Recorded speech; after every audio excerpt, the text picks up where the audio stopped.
One moment of losing control can destroy an entire lifetime. And the worst part is, you will not even realize it until it is too late. Do you think emotions are just instincts? They are not. Emotions are skills, and skills can be trained. Have you ever, just because of a single moment of anger, lost an important relationship? One careless sentence, one impulsive action, one look, one shout, and then the person you love the most walks away in silence. That feeling is not unfamiliar to any of us. The regret you feel after reacting on impulse, and for the next week, month, or even years later, you are still lying awake wondering, why could I not just stay calm in that moment? According to research from Harvard University, over 90% of failures in careers, relationships, and personal life share one thing in common: they stem from poor emotional control. Even worse, we usually do not see it until everything has already fallen apart. One decision made in 5 seconds of rage can destroy 5 years of effort.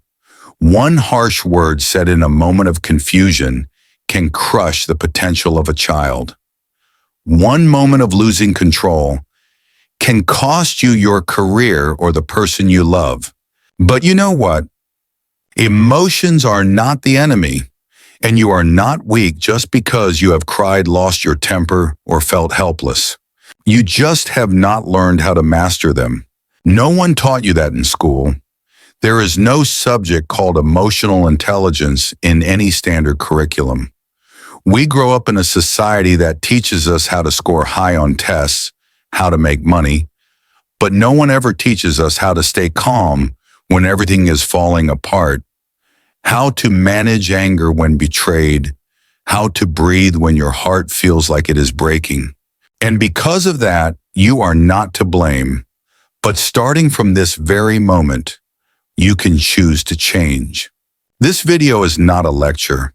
It is a roadmap that will guide you through the 10 most essential steps to mastering your emotions in a way that is simple, scientific, and incredibly easy to apply.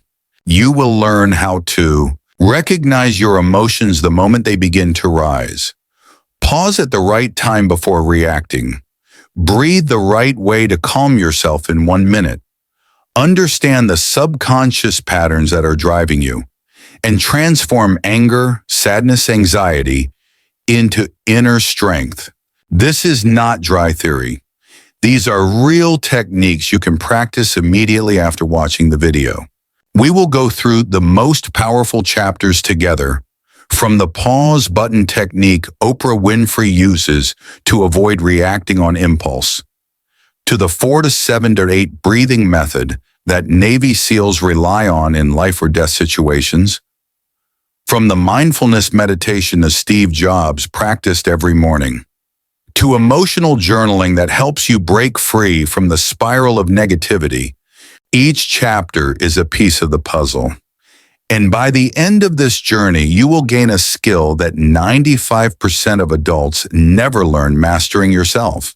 Because emotions, if you do not control them, will control you. And if you have ever asked yourself, why do I lose my temper so easily? Why can one simple comment from someone else make me fall apart? Or why do I always react first and regret later? Then this is the video you need, not to change your emotions, but to help you take control of them. Imagine a version of yourself calm under pressure, clear-headed in the face of criticism, able to use emotions to build deeper connections. Instead of destroying relationships, you can become that version, and you can start today. The next 60 minutes will not just be information, it will be a quiet yet powerful turning point if you truly commit. Let us begin. Chapter 1. What are emotions and why can you not control them? Just imagine this. You are sitting at your desk working, focused, determined. Suddenly, a message pops up. No greeting, no thank you. Just a short, cold line from your boss. This is wrong. Do it again. Your heart skips a beat. Your body tenses up. A wave of anger rises even though you cannot express it. You try to keep typing, but inside your head a familiar voice begins to speak. I am so stupid. Why am I always getting criticized? I hate that tone. And just like that, your focus is gone. Not because the message was so harsh, but because you could not control the emotion rising inside you. So, what are emotions? Emotions are the body's first language. Before you learned to speak, you already knew how to cry, how to feel fear, how to get angry, how to feel joy. Emotions are biological reactions. They happen even before your rational mind has a chance to catch up. They are warning signals, alarm bells.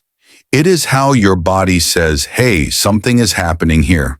When someone gives you a dirty look, when your partner leaves your message on read, when you are about to make a big decision, emotions show up, quiet, powerful, uninvited. But why can you not control them? Because emotions do not wait for you to analyze. They do not care whether you understand what is right or wrong. They are simply reflexes. The reflex of a child who was once yelled at. The reflex of a little girl who was left behind. The reflex of a young man who always felt like he was not enough. You are not reacting to the present. You are reacting to old memories triggered by what is happening now. And the dangerous part is you do not even realize it. Sometimes you are not angry at what just happened. You are angry because that one comment reminded you of an old hurt. You are sad because that look brought back the pain of being dismissed. You are upset, not because the other person is wrong, but because there is something inside you that still needs healing. Emotions are memories stored in the body. You may have forgotten, but your body has not. Let me tell you a story. There was a man, successful, calm, devoted to his family, but every time his wife gave him feedback, he would get angry. He did not understand why. Even small things like, can you take out the trash for me? You forgot to lock the door. And suddenly in his mind, it felt like criticism, nitpicking, being looked down upon. Until one day during a therapy session, he broke down in tears. He remembered his childhood. His father often shouted at him, "You are useless," and it always happened. When he messed up the chores, his brain had recorded it this way: chores being insulted, feedback being belittled. And from that moment on, whenever his wife said something, his body was not reacting to her. It was reacting to his father from the past. Sounds familiar? You once got mad because someone did not text you back, but deep down, you were just afraid of being abandoned. You felt hurt when someone criticized you, but truly, it was just your childhood shame resurfacing. You tried so hard to be strong, but inside, you were hiding a wounded child. Here is the good news: you are not broken. You just do not understand yet. You are not weak. You are simply reacting from an outdated defense mechanism. You are not too sensitive. You just have an old wound that has never been named. Emotions are not the enemy. Emotions are signals. They are not saying you did something wrong. They are saying there is something inside you that needs to be heard. But here is something you must remember. You cannot control emotions by ignoring them. You cannot become strong by pretending you are fine. And you definitely cannot heal if you are too afraid to face what you truly feel. Be honest with yourself. How many times have you buried your sadness, only for it to explode later as anger? How many times have you acted tough, only to cry alone at night? How many times have you said, I am fine, but inside, it was a war? You are not alone. We have all been there. And that is why this video exists. Because here is the truth. Emotions do not disappear when you suppress them. They just go underground, quiet, stronger. And one day they erupt when you least expect them to. When you yell at a loved one over something small. When you give up just because of one comment. When you blame yourself for months over one mistake. Emotions are like water. Either you let them flow gently with awareness, or they will sweep you away. You need to learn how to sit with your emotions. Not push them away, not silence them. Just sit and say, "Hello, emotion, I see you. I am here to listen." Sounds strange, does it not? But that is what the child inside you has always wanted. Someone patient enough to listen instead of trying to fix. Someone gentle enough to be present instead of avoiding. And that someone now has to be you. The more you run from emotions, the more they chase you. The more you fight them, the stronger they become. Only when you accept emotions as a part of you do you truly gain the power to choose how you respond, to choose how you act, to choose how you heal. I will not tell you this journey is easy. It will force you to face memories you tried to forget, wounds you tried to bury, parts of yourself you once felt ashamed of. But it is there where you begin to reclaim your power. You cannot control the world out there, but you can control the world within you. And if you learn how to master your emotions, you can face any challenge in life with a peaceful heart. Now then, take a deep breath. You are ready to step into Chapter 2, where you will learn the first technique to hit the brakes on your emotions before they take you for a ride. The journey to self-mastery begins here. Chapter 2, the pause button technique, hitting the brakes on emotion at the right time. There is something no one told you when you were a child. You have the right to pause. Pause before you scream. Pause before you say something hurtful. Pause before you react in a way you know you will regret. We were never taught that. We grew up with automatic responses. Someone hits you, hit them back. Someone insults you, argue. Someone walks away, slam the door. And then we are left breathless, standing in the ruins we never meant to create. Let me tell you about a moment. A young woman, 23 years old, stood in the middle of her living room. Her boyfriend had just said something that felt like a knife. "You are so annoying." She felt like she was collapsing. Anger rushed to her head. Old memories flooded in. All the time she was criticized, dismissed, made to feel like she was never enough. Her fists clenched. She was ready to fire back. She had learned never to let anyone disrespect her. But in a split second, she remembered something small, something she once read somewhere. Pause for 5 seconds. Do not respond when emotions are raw. She took a breath. Her hands were still shaking, but she said, "I need to step outside for a moment." She walked out to the balcony, breathed, and 5 minutes later she came back. And they had a conversation instead of a battle. That is the power of the pause button. When you pause, you take back control. When you pause, you interrupt the unconscious cycle. When you pause, you are no longer a victim of emotion, but the one guiding it. So what is the pause button technique? It is so simple it might surprise you. Just remember, when emotion rises, pause for 5 seconds. Do not speak. Do not act.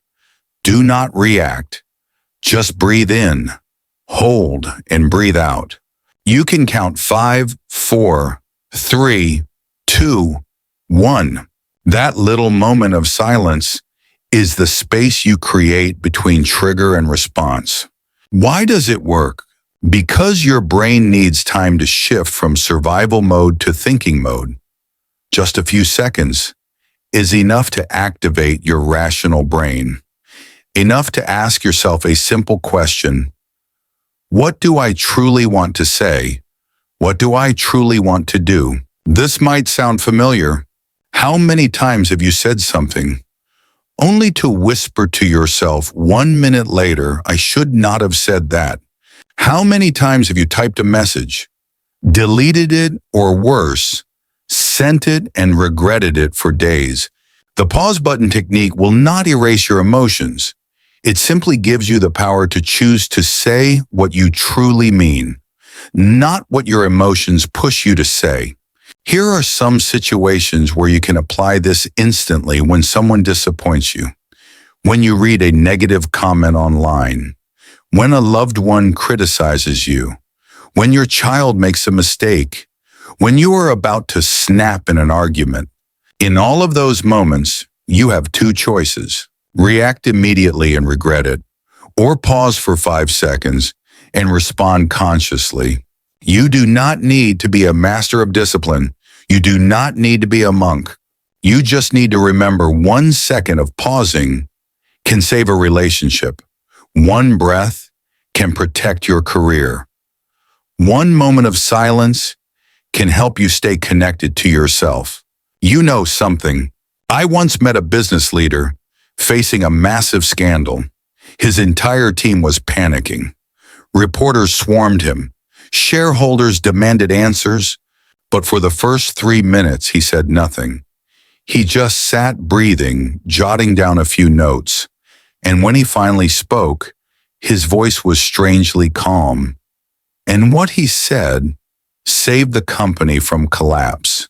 Later I asked him, "How did you stay that calm?" He smiled and said, "I just hit pause. Everything after that was my choice." You cannot stop emotions from rising, but you can decide where they go next. And now I invite you to try. Today, the next time something upsets you, pause for 5 seconds. You do not have to speak. You do not have to react. Just breathe and observe. You may be surprised by what you find inside, because sometimes what you thought was anger turns out to be an unhealed wound. What you thought was rage turns out to be the fear of abandonment. What you thought was losing control was really just the fact that no one ever taught you how to pause. And now you know. In the next chapter, we will explore an even more powerful tool: breath. Not the kind of breathing you are thinking of, but the kind used by people who truly master their emotions. Before we turn the page to chapter 3, I want to invite you to pause once more, not to keep listening, but to truly feel what just happened inside you. Because if you went quiet for a few seconds, if you just remembered a moment when you reacted too fast, if your throat is tightening just a little, then congratulations, you have begun reconnecting with yourself. Maybe you used to think reacting is instinct. I cannot control it. When I am angry, I need to speak. When I am upset, I have to vent. Otherwise, how could I survive? But emotions are not hammers, and you do not need to break everything to prove that you are in pain. You can choose to be gentler with yourself, not weak, but wise, not suppressing, but mastering. And that begins the moment you hit pause. I know. Maybe you have heard things like this before. You have to control your emotions. You have to stay calm. You need to grow up. But few people ever tell you how to actually do that. Now you have your first tool, not a vague piece of advice, but a concrete action. Pause, breathe, observe, then choose your response. You will not learn this from books. You will only understand it when you practice it. Next time when you feel a surge of emotion, pause. Next time when you want to lash out, step back, not to run away, but to give yourself the space to choose a better version of you. Emotions are not the problem. The problem is reacting before you even realize how you feel. And if you are still here listening to this very line, that means you are ready to do something different. You are ready to lead instead of being driven by your emotions like a car with no brakes. You have put your hands back on the wheel. The pause button is your key to reboot yourself. Before you step into chapter 3, I invite you to do something simple. Take out your phone, write a note. Next time I get angry, pause for 5 seconds. Stick it on your screen, your mirror, wherever you will see it most. Not to control yourself, but to remind yourself you have the right to choose how you respond. You can either continue the cycle of pain or be the one who ends it. And you know what the miracle is? When you learn to pause before hurting others, you are also learning to pause before hurting yourself. You will not always get it right. You will not always stay calm. But every time you hit pause, you rebuild the bridge to the best part of you. There is no magic that changes you overnight, but one pause, one breath, one moment of awareness. That is the first brick of lasting transformation. So before you turn the page to chapter 3, take one more deep breath. Not for me, but for yourself. The one who is brave enough to step into the journey of owning your life. See you in the next chapter. Chapter 3, Breath That Masters the Mind. The 4 to 7 8 breathing technique. Have you ever noticed when you are stressed, anxious, or angry, how is your breathing? It becomes rapid, shallow, and almost stuck in your chest. Now think back to a peaceful moment when you truly felt safe and relaxed. How was your breath then? Slow, deep, and steady like the rhythm of ocean waves. See the pattern? Emotions and breathing always go hand in hand. But here is a secret very few people know. You cannot command your emotions to change, but you can change your breath, and through that, your emotions will follow.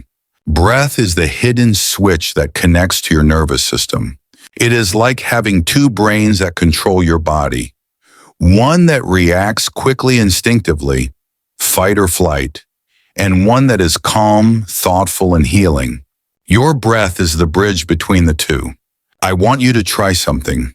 Right now, take a deep breath in for 4 seconds, hold it for 7 seconds, then exhale slowly for 8 seconds. 4, 7, 8. Repeat that 3 times. You will feel your body begin to soften. Your heartbeat slows down, and your mind starts to become still like a lake after rain. This is the 4, 7, 8 breathing technique. It sounds simple, but it is so powerful it has been called a natural tranquilizer. The renowned Dr. Andrew Weil calls it a nervous system reset. It is used by doctors, monks, and even Navy SEALs to stay calm during the most high-pressure moments. Did you know? Before every life or death mission, Navy SEALs practice this exact breathing, not because they are weak, but because they understand calmness is the strongest weapon in chaos. And the same goes for you. You do not need to be a warrior to know that life has its own battlegrounds. Important meetings, tense conversations, sleepless nights filled with worry. When the world outside feels out of control, your breath is the one place you can always return to. And every time you inhale, hold, and exhale, you are telling your brain, I am safe, I am okay, I am in control. You might think, how can something as simple as breathing really change anything? I get it. We are taught that to shift our emotions, we have to think positive, be strong, push through. But emotions do not listen to words. They respond to signals from the body. And breath is the language emotions understand best. I once had a student, a single mom, who often lost her temper with her child. She loved her child deeply, but when she was exhausted or overwhelmed, she would yell, and afterwards came the endless guilt. I taught her the 4, 7, 8 technique. At first she laughed, thinking it was too simple, but she tried it.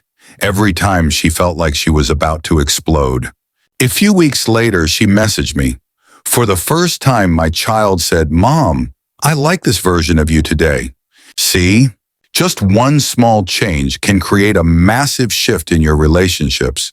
How to practice. Sit upright or lie down comfortably. Inhale through your nose, counting to 4. Hold your breath, counting to 7. Exhale through your mouth, counting to 8. Repeat 3 to 4 times. Do it every morning or any time you feel like you are starting to lose control. You do not have to be good to start. You just have to start and you will get better. The more you practice, the clearer, calmer, and more grounded you will feel. And the beautiful thing is, you can do this anywhere. On the bus, in the bathroom, right before a big presentation, after reading a message that makes your heart race. I am not saying this technique will erase all your problems, but it will give you an anchor, like a ship's anchor in the middle of a storm, so you will not get swept away. You know something? Here is the irony. We are always chasing peace somewhere far away, a vacation, a quiet place, a person who makes us feel safe. But the truth is, peace does not live anywhere else, except in your own breath. When you learn how to return to your breath, no matter how chaotic the world becomes, you will stay centered.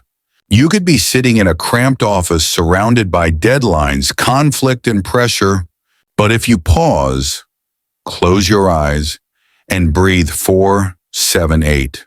Just a few minutes later, it will feel like you stepped out of the noise and entered a temple inside your mind.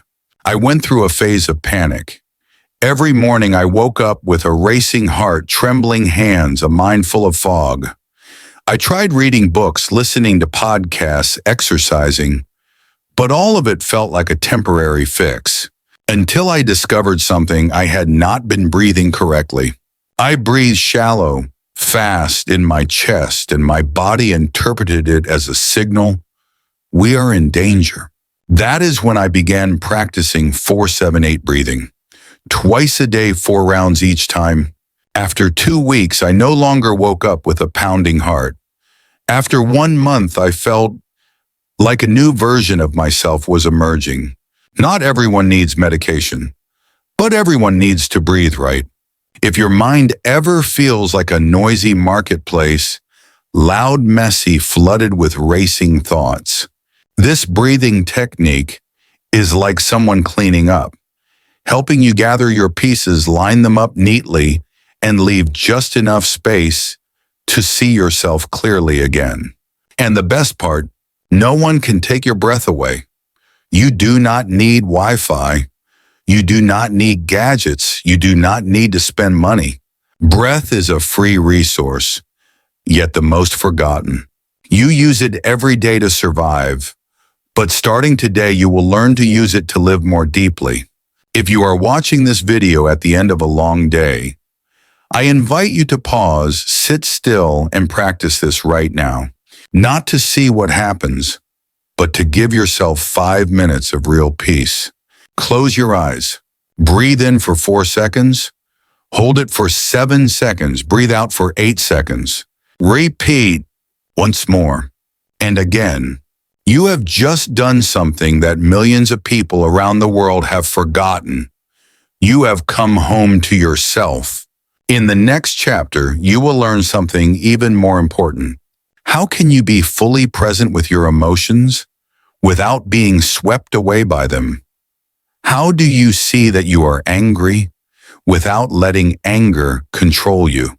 We are about to enter the world of mindfulness, a secret that transformed the entire life of Steve Jobs. See you, sir. Chapter 4, Mindfulness, the Secret of the Present Moment.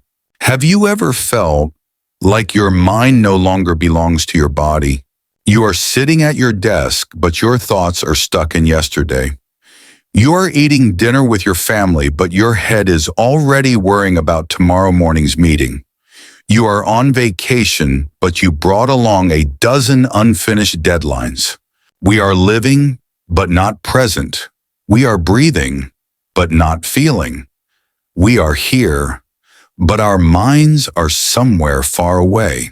In a world that is noisy, fast-paced, and chaotic, where everyone is pulled in 100 directions by notifications, news deadlines, and social media, silence has become a luxury.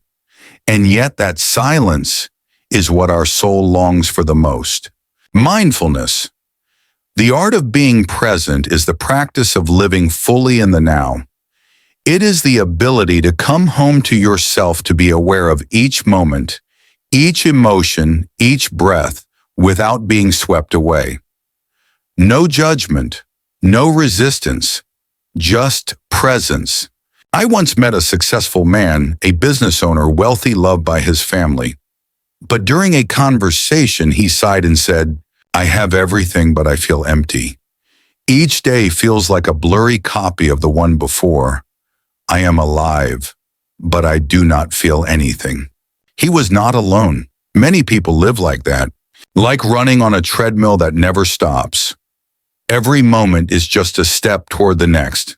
There is no now, only get this done so I can do the next thing. Mindfulness came to him like a ray of light. No deep meditation, no retreat in the mountains. Just sitting still each morning for 5 minutes, breathing, observing his emotions and asking, "How am I truly living today?" Steve Jobs, the icon of global creativity, used to meditate every morning. He said silence and stillness are where creativity is born. He understood that to make great decisions, the mind must first be clear. It is no coincidence that so many leaders, artists, and elite athletes practice mindfulness. They do not just want to win on the outside, they want to master what is inside. Mindfulness does not make you numb. Quite the opposite, it helps you feel everything more deeply. When you eat, you truly taste. When you listen, you deeply hear. When you hug someone, you genuinely connect. Mindfulness is when you stop running from yourself and learn to come back home. A mother once shared with me she often lost her temper with her child. She did not want to yell, but she could not stop herself. Emotions were like a ticking bomb, and her innocent child became the target. She started practicing mindfulness just 5 minutes a day. A few weeks later, she sent me a message. My child said, "Mom, you do not yell anymore. You are calmer. I like this version of you." Mindfulness is not hard. You do not need a special space. You do not need to know how to meditate. You just need to pause, breathe, observe. A simple daily practice. Sit still. Close your eyes. Focus on your breath. Feel the air moving in and out. When thoughts arise, simply notice them and return to your breath. Do this for 5 minutes, every morning, before bed, or anytime you feel overwhelmed. Science has proven that after just 8 weeks of mindfulness practice, the brain begins to change. The area that controls emotions becomes stronger. The part that triggers stress and anxiety quiets down. Focus, memory, and decision-making improve noticeably. I want you to imagine this. One morning, you wake up just like any other day, but instead of grabbing your phone to check messages, you sit up, slowly place your hand over your chest, and take a deep breath. You feel your heartbeat. Feel the air filling your lungs. You do not think about anything. You do not rush to do anything. You are simply there. In that moment, you are alive, truly alive. A high school student once told me, "I always feel anxious, like I am never good enough. But when you told me to just breathe and observe my thoughts, I realized most of my fears were stories I made up in my own head." He was no longer terrified of tests, no longer trembling during presentations, not because life got easier, but because his inner world grew stronger. You can practice mindfulness. When you eat, focus on every flavor. When you wash the dishes, feel the water flowing over your hands. When someone speaks to you, truly listen without judgment, without interrupting. Every small action, if done with presence, becomes meditation. A friend of mine who once struggled with mild depression shared, mindfulness did not make my sadness go away instantly, but it gave me space to observe it like watching clouds pass through the sky. I was no longer the sadness. I was the one seeing it. You do not have to be an expert to practice mindfulness. You do not need to clear your mind of all thoughts. You just need to return to the present moment as many times as you can throughout the day. Tomorrow, choose one ordinary thing you do, like drinking water, walking, or washing your face, and do it with 100% attention.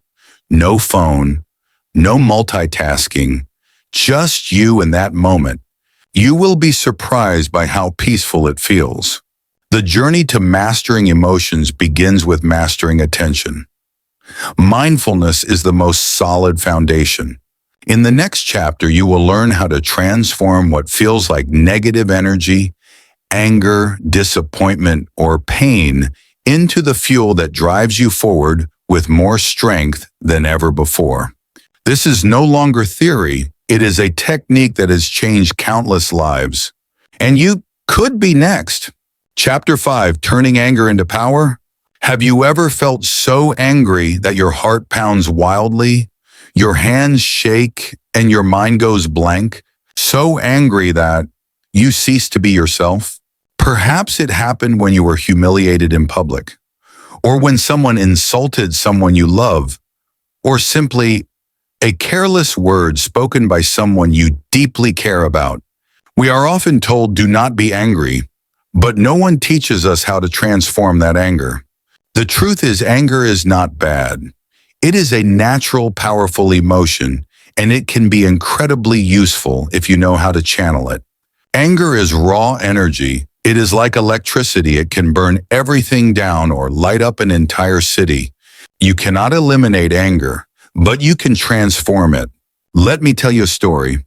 Michael Jordan, the basketball legend. Few know that in high school he was cut from his varsity team. His coach said, "You are not good enough." Wikipedia +4, Wikipedia +4, TalkSport +4, TalkSport +7, Joker, Mag +7, LinkedIn +7, BasketballNetwork.net +112, Reddit +112, Joker, Mag +12. He went home, locked the door, and cried. But he did not let that pain consume him. The next day he trained twice as hard. He turned that hurt into determination. He used anger as fuel. And the rest is history. Wikipedia, Reddit. You can do the same.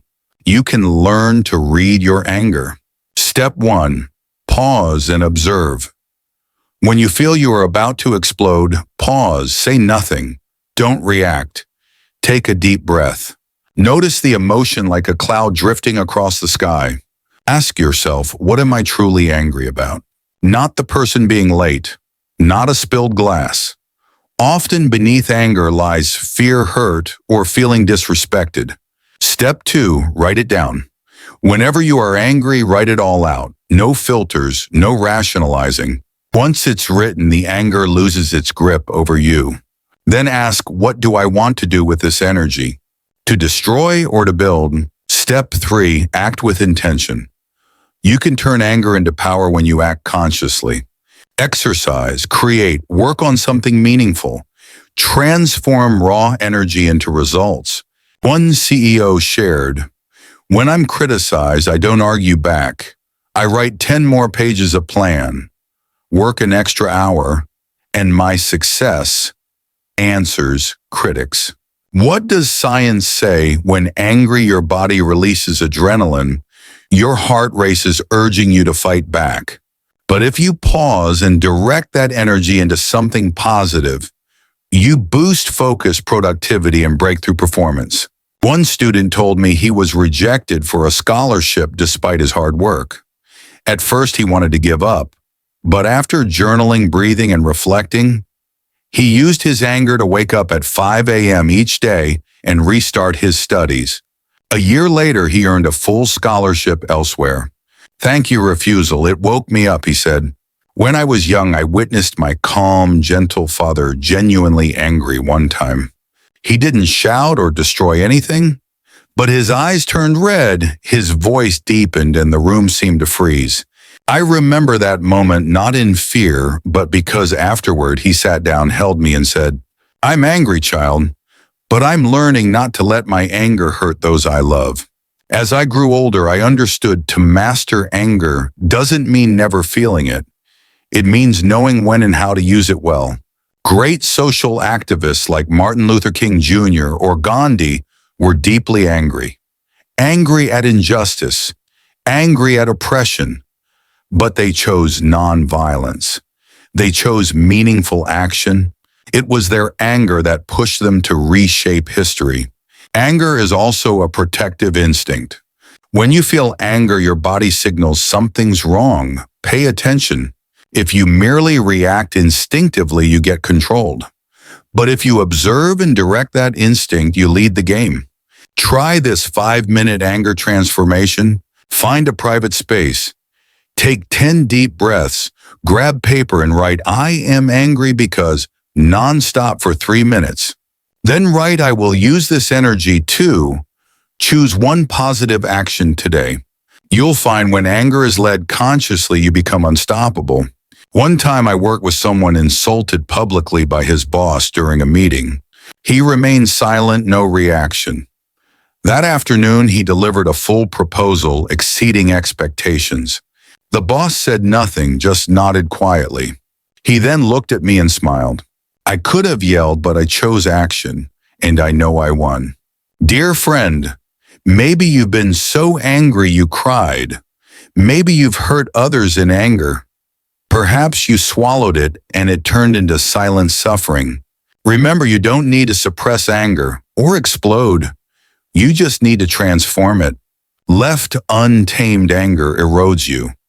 But when directed and guided, it propels you toward your best version. Next time you're angry, don't ask, "How do I stop being angry?" Ask instead, "What is this anger telling me? How can I turn it into something useful?" We can't control everything that happens in life, but we can choose how we respond. And every time you choose transformation over destruction, you become more powerful than most. Some people stay angry their entire life, but never create. They let anger drive them, becoming passengers of emotion. But others, every slight fuels them to climb. Each insult builds another rung in their ladder. Who will you choose to be? I'm not saying you must always stay calm or patient. You are human, you have blood-heart emotions. But you also have choice. Anger is emotion. How you respond that is true strength. Reflect on your journey. How many times has anger cost you something precious? And how many times has it given you the push to change? Remember the second chance, because that's when you transformed emotion and grew stronger. In the next chapter, you will learn a simple technique with nothing more than a small notebook that helps you identify every hidden emotion inside you. A space where you don't need to pretend, a place to be your true self. We will begin the journey of writing your emotions and liberating yourself. Chapter 6, Keeping an Emotion Journal, a detox for your soul. Have you ever just wanted to scream because your head was so full of unspoken thoughts that no words seemed to capture them? Have you ever smiled in front of others, yet at night you withdrew into darkness, holding a tangled mass of feelings even you cannot understand? If so, you are not alone. Millions of others silently endure the same. They smile, they work, they live as if everything is okay. Yet inside, a silent storm rages. What happens eventually? One day, triggered by something small, a wrong look, an offhand comment, boom, you explode, you lose control, you break down, you run away. Not because that thing was enormous, but because you've been holding on too long. We are taught to stay silent, to be strong, to swallow everything rather than express it. But no one teaches us how to heal. So how do we untie those invisible knots? Write. You don't need to write well. You don't need to write correctly. You don't need anyone else to read it. Write to understand yourself. Write to release what you've been holding inside. Write as if you're sitting opposite yourself and saying, I'm here. I'm listening. An emotion journal is how you become your own closest friend. No judgment, no demands for silence, just you and a blank page. You might begin with something simple. I feel empty. I'm sad, but I don't know why. I'm angry at myself. And as you write, those feelings begin to soften. A simple but profound journaling method. Write every emotion you feel unedited. Let it all flow. The more honest, the better. Name each feeling, not just I'm tired, but I'm disappointed, I'm jealous, I feel invisible. Ask yourself, where did this emotion come from? From something just happened, from an old memory, from something you've never told anyone. Did you know? When you write out what's bottled up inside, you are not only releasing emotion, you're clearing a room in your mind, one you've long neglected. Every hidden feeling is like a suitcase shoved under the bed, filled with old memories and tangled thoughts. The less attention you give it, the more it festers and suffocates you without you realizing. Writing Irana is opening that suitcase, examining each old item, and gently deciding what to keep and what to let go. You might write to the parts of you that were hurt, to your inner child once scolded for crying, to your younger self who stayed silent when they needed an embrace, to your present self doing your best though no one really knows you. Write to ask, to comfort, to heal. Some fear writing because it means facing themselves. But the greatest courage isn't standing in front of others. It's sitting down and looking straight into your own heart. You may cry, you may feel anger, you may feel emptiness, but that is the moment your journey back begins. You don't need pages every day, just 5 lines, 1 word, or even a breath that's truly heard. Try stream of consciousness writing. No thinking. Just write what appears in your mind. No judgment, no editing. Let the pen guide your soul.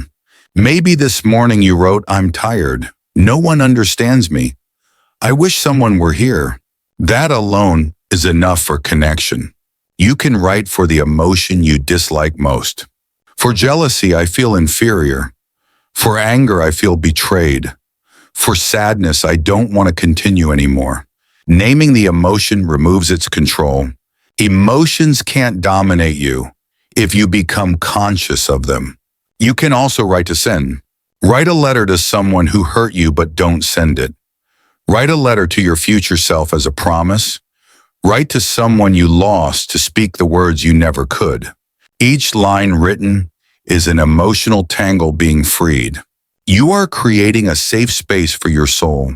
No need for justification, no need for understanding from others, just truth. Because ultimately, you are the one living with these emotions every day. You deserve to be listened to. You deserve a space to let go. You deserve healing. We live in a noisy world where everyone tries to speak out. But sometimes what is most necessary is silence, opening a journal, and writing to yourself. Do you know the real story of a little girl named Anne Frank? Allow me to share a bit to show you the power of writing. In a small attic in Amsterdam, Anne Frank, a 13-year-old Jewish girl hiding from Nazi persecution, wrote every day while fleeing fear and death. She wrote to stay human. She wrote about loneliness, fury, yearning to live like anyone else. She didn't survive, but those diary pages lived on, and her voice touched millions of hearts. What about you? How long has it been since you asked yourself, how do I truly feel today? Am I being honest with my emotions? Is something inside me waiting to be freed? Writing is soul detox. Every word written makes your emotion heard. Every journal entry is a step on your healing path. Start small, Write to you of today. Write to you of childhood. Write to the tired you who has never dared to speak. If you don't know what to write, begin with these questions. What feeling is holding me back today? How long have I pretended to be okay? What do I need, but haven't dared admit? You might think writing isn't a big deal, but try 7 days, just 5 minutes each night. You'll see you begin to recognize feelings you once thought were nonsense. You will understand you are not weak, you just haven't been taught to name your pain. You don't need anyone to rescue you from emotion. Because you have the strongest tool already, honesty, and a blank page. So pick up a pen, don't think, just write. Write as if you are saving yourself, because maybe that is what you truly need right now. In the next chapter, you will discover something even more powerful. Your inner language, where you learn to shift your inner dialogue and transform your emotional world. Are you ready? If you've read this far, it's no longer accidental. It's an invitation, a signal that it's time for you to return to yourself. And it all starts with the first word you write. Chapter 7. Change your inner language. Transform your inner world. Did you know the story you tell yourself every single day exactly becomes the life you live? Not what others say about you, but the quiet words you repeat to yourself each morning, every time you face failure, every time you look in a mirror and gaze into your own eyes. That inner voice, your mind's whisper, repeats over and over, seeps deep in, and slowly becomes your truth. Have you ever told yourself, I'm so bad, I'm not good enough, I'll never achieve anything meaningful? Sound familiar? Think it was just a passing thought, but those repeated phrases are quietly reprogramming who you are bit by bit, from how you walk to how you choose love or let go. We don't live solely in the outer world. We live in the world created by our inner dialogue. So if you want to change your life, you must first change how you speak to yourself. There's a simple yet powerful technique. Name the emotion correctly. Instead of shouting, I'm furious, try saying, I'm feeling disappointed. I feel unheard. Sounds different, doesn't it? When you label your emotion, you're no longer controlled by it. You become the observer, not someone swept away by instinctual reactions. Tony Robbins, a master of personal development, once said, language is the remote control for emotions. Press the right words and the emotion responds. A small shift in word can lead to a profound emotional shift. You can start by replacing self-blame with self-understanding. From how could I be so stupid to I made a mistake and I'm learning from it. From I'm worthless to I'm on a journey to rediscover my worth. Remember, nobody was born perfect, but anyone can learn to speak to themselves with compassion. Your inner language is like a seed sown into the soil of your mind. What you plant is what you harvest. If you sow sarcasm, self-criticism, denial, you'll harvest shrinking self-doubt and insecurity. But if you sow encouragement, empathy, kindness, you'll bloom no matter the storm outside. Did you know elite athletes train their inner language before a match? They don't just train their bodies, they train their inner dialogue. They tell themselves, I am ready. I've faced this challenge before and I can do it again. My body is strong, my mind is steady. Because they understand, victory begins in the mind. You can too. If you aim to master emotions, you start by changing your inner dialogue. Another effective technique is talk to yourself like you would to someone you deeply love. Imagine your dearest friend just failed. What would you say? Would you tell them they're stupid or worthless? No brain. You'd hold them, say, it's okay. You'll be fine. I am proud you tried. You deserve love even if you're not perfect. Then why not say that to yourself? You need to be held, to be comforted, to hear that you're okay even if you're not perfect yet. Do you know the highest frequency phrases you repeat to yourself? Write them down. Then ask whose voice are these words? Is it a strict parent's voice, an ex's criticism, a childhood fear of abandonment? If so, perhaps it's time to change voices. Not the old voice that scares you, but a new voice, one you choose for healing and lifting you up.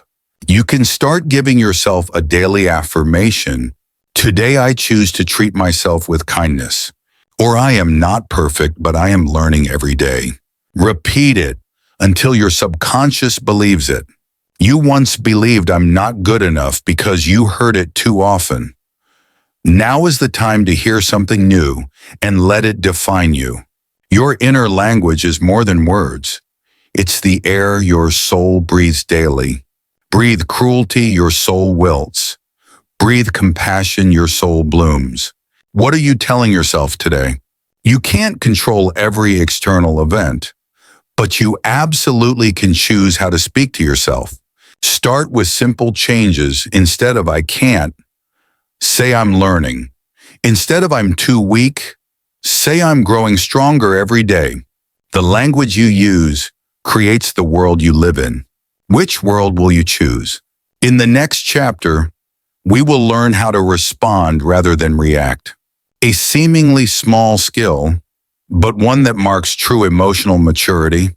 Are you ready to continue your journey of self-mastery? If so, I'll meet you there. Chapter 8, learn to respond, not just react. Have you ever felt regret for something you said, a slip of the tongue in anger, an impulsive act just because someone provoked you, a moment of rage that caused you to lose a precious relationship? We've all been there, reacting like fire, just a small spark, and it explodes, spreads, and burns everything down.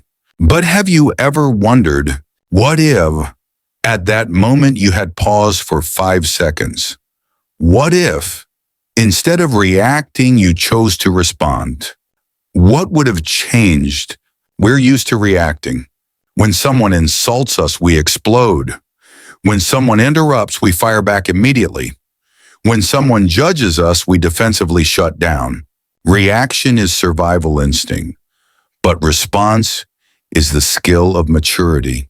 Reaction is when emotion takes the wheel. Response is when you regain control of your life. An emotionally mature person is not someone who never gets angry, hurt, or upset, but someone aware of those emotions, not swept away by them, and choosing to respond with calm. And you can absolutely cultivate that. With one simple technique: stop, observe, respond. Stop. As soon as you feel the storm rising within, your breath quickens, your heart races, your hands tense, your throat heats up. Pause, say quietly to yourself, what am I feeling right now? Observe. Watch yourself as if you were outside looking in. Am I angry because those words hit an old wound? Am I sad because I feel unacknowledged? Am I afraid because I feel threatened? Once you name the emotion, it no longer controls you. Respond with a calm phrase, with silence instead of a comeback, with a question instead of an accusation. Nelson Mandela, a man held prisoner for 27 years, endured insult, degradation, trampling on his dignity. But in a press conference, when a biased journalist asked him a loaded question, he simply smiled and responded with his own question that silenced the room. Not because he wasn't hurt, but because he chose to respond with wisdom, not the heat of emotion. You can be like that too. Imagine one day you're tired and someone unfairly criticizes you. Reacting might be who do you think you are to say that? Responding might be, I hear what you said. Can you help me understand what's troubling you? You don't lose because you don't lash out. You win when you master yourself. Responding isn't weakness. It's the strength of someone who doesn't let others control their mood. Did you know when you react, you hand over control of your emotions to someone else? When you respond, you keep the key inside your own hands. Begin with small situations. A slow server, instead of snapping, ask kindly, "Are you busy? I'm happy to wait a bit." A friend breaking a promise, instead of anger, say, "I was waiting. That mattered to me." A coworker giving harsh feedback, instead of defending, ask, "Thanks for sharing. Can you help me understand so I can improve?" You'll notice, once you change how you respond, others change how they treat you, because your energy signals how they should approach you. Want respect? Respond with calm. Want to be understood? Respond with clarity. Want to maintain harmony? Respond with kindness, even when others do not. This is not easy, but bit by bit you build an inner safe zone where external anger or hurt no longer easily touch you. And then one day, when someone deliberately tries to provoke you, you smile. When someone hurls venomous words at you, you remain steady. When the world turns chaotic, you keep walking with clarity. Because you know, no one can take your inner peace unless you let them. So ask yourself, next time, in a tense moment, will you react as before? Or will you respond as someone who masters their emotions? Try the stop, observe, respond technique for the next 7 days. Log each time you do it. You'll witness something magical happen. You no longer simply live in the tide of emotions. You become the navigator of them. And in the next chapter, you will discover what exerts the most powerful influence on your emotions, often with no clue that it's happening. Your surroundings. Get ready, because this change begins right from the space you live in each day. Chapter 9. Build a positive environment. Your outer world begins from within. Have you ever felt like you're trying to change, but the moment you return to a familiar space, all your emotional progress resets? You read self-help books, you practice meditation, you write down gratitude every morning. But then you step into a pressurized room. You hear one negative comment, you feel compared, and all your effort dissipates. Why is that? Because your environment reflects your inner world. You cannot truly heal if you live in a space that keeps pulling you back into old emotions. You cannot find peace if you must constantly battle energy that drains you.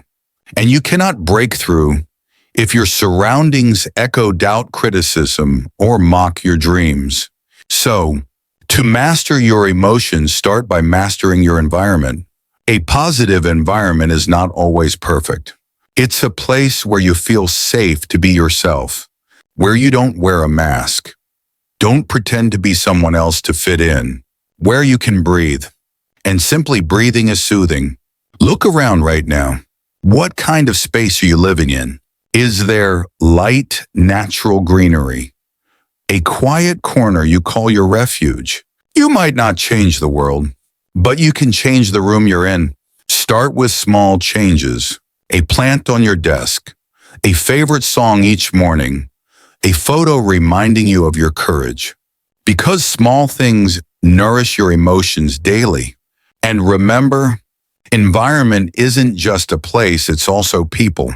Who do you spend most time with? Do they make you feel lighter or smaller? Some people say one phrase, and you second guess yourself. Others need not speak, but being around them you feel healed. Choose your company, not selfishly, but because your emotions deserve protection. Also re-examine who you follow. What social media are you consuming daily? Comparison pressure, a longing for acceptance, or love empathy resonance. You have the right to curate. Follow what makes you feel authentic. Unfollow what makes you feel never enough. Because what you feed into your mind becomes the voice inside you. You also need to declutter. Declutter your space. Declutter toxic relationships. Declutter outdated beliefs implanted by others. Declutter to create space. Only with space can something new emerge. Have you wondered, why does some place feel comforting the moment you walk in, while others, you want to leave after just a few minutes? Space isn't just where you live. It's energy. It mirrors your inner world. A cluttered room not only tires your eyes, it scatters your mind. A desk piled with documents, cold artificial light, a sealed window. Gradually, you feel suffocated without knowing why. And one day, you sit amid things you thought you needed, but feel empty inside. You realize you don't need more things. You need breathing room. Your outer space reflects your inner mind. Every item you hold on to is an old memory you've not released. Every forgotten corner is a part of you left behind. Decluttering isn't just cleaning your room. It's cleansing your emotions, letting go of what no longer nurtures you. Create a safe emotional corner for yourself. No need for size. Just a soft chair, a journal to write, a small plant to breathe with nature. That corner will be where you return after a long day, where you don't need to be strong, where you don't need to explain. Just be yourself. You also need to declutter your mind. Every day, thousands of messages come from social media word stares. Have you ever asked, are the things I'm hearing nourishing me or draining me? Who are you listening to? Who speaks to the most fragile part of you? Don't underestimate it. Because emotional environment comes not only from where you live, but from who you allow to speak into your soul. Curate the articles you read, the channels you watch, the people you converse with. Each one influences how you feel about yourself. If it makes you feel small, wrong, or like you must upgrade to be accepted, step away. You don't need to live in a space that makes you doubt your worth. You deserve a kind environment where your emotions can breathe. You deserve living in a space crafted with your own love for yourself. No need for expensive, no need for perfect. Just enough authenticity, warmth, enough that every time you return, you feel lighter. And remember, you are still loved. In the next chapter, you'll explore the deepest layer within you, where real change begins, where you learn to forgive yourself. Are you ready? Chapter 10, The Journey Ahead, Staying Committed to Yourself. You have come this far. You are no longer the person you were yesterday. You have listened to your emotions, faced your wounds, and chosen to walk a path of healing despite the thorns. But what will keep you moving forward when motivation fades? What will lift you up on your darkest days? The answer is simple: persistence. Not toward a grand goal, but persistence with yourself. How many promises have you made to yourself, only to break them? How many times have you started, then stopped halfway, because you were tired, doubtful, unsupported? The truth is, it's not that you lack willpower. It's that you've been fighting alone, in silence, and that can be cruel. Listen to me. You deserve someone who stays with you, believes in you, and encourages you, even if the world turns away. That someone is you, I know. There will be days you don't want to get out of bed. There will be nights you doubt everything, even yourself. There will be times you feel every effort is useless and want to give up. But if you can stand up just one more time, then the road is still ahead of you. Persistence isn't about doing a lot. It's about doing something small and not quitting. Writing a few lines in your journal each day, taking a deep breath each morning, choosing to pause when emotions rise instead of exploding. Small things, but they make a big difference. You know, the healing journey is never a straight line. It rises, then falls. Sometimes you feel as strong as a superhero.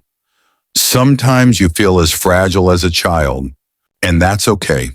Because healing isn't about always being okay. It's about knowing you're not okay and still gently holding yourself.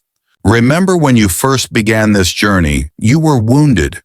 You came to the words just to understand yourself a little more. And today, you have gone farther than you thought. You have understood your pain. You have named the feelings you once ran from.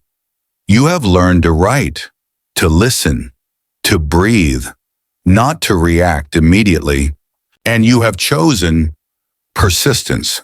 If today you feel like you have returned to the start, don't fear it.